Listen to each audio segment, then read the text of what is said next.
In this video, we're going to talk about the bar graph versus the histogram. So here's a picture of a bar graph.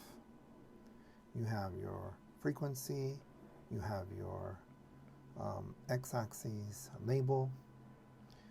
Usually bar graphs have gaps because these bottom labels are categorical data. They tend to be nominal. They could be ordinal, but you can see that these categories are separated. They don't have anything in common in terms of these categories, the cat, dog, and chicken. So you have to separate them because they are of their own category. So categorical data usually and most likely will be using bar graphs. Now, as for the histogram has a frequency and also has an x-axis label, but this time the histogram will have values that are called intervals, right? Bins, and these bins have a fixed width. In this case, seems to be 10, as you can see here. 10, 10, 10, 10, bin width. Sometimes you, well, most of the time you'll find them with no gaps, these bars that are touching each other because they're continuous values.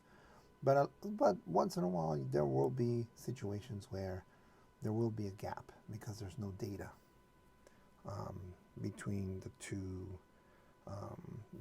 values. And the values that we use is quantitative data.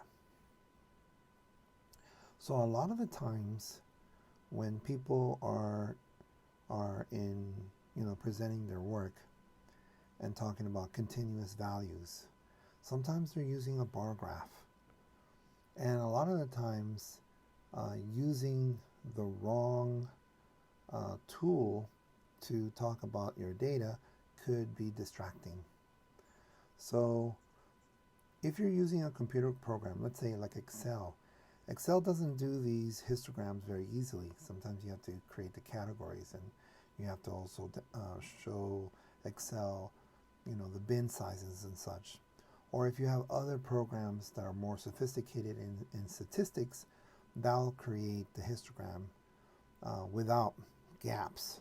Okay, so it's important that if you do a histogram, make sure it doesn't have gaps between the bars, because then you're telling people that there are certain data values missing if there are gaps, but there shouldn't be. And the gap, if there is a gap in the histogram, it has to be the same bin width as the other bars. So can you have quantitative data as a bar graph? Yeah, if the quantitative data is discrete, you could technically have bars. People do that all the time.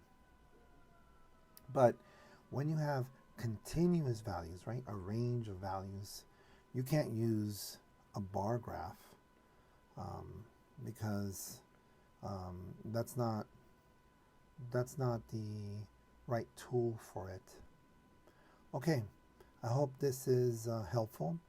If you have a friend that wants to know a little bit about this type of topic, send them to this site. Tell your teacher, if this is something that helped you, tell your teacher. Maybe your teacher will also send it to your other schoolmates. All right, have a great day. I'll see you later, and goodbye.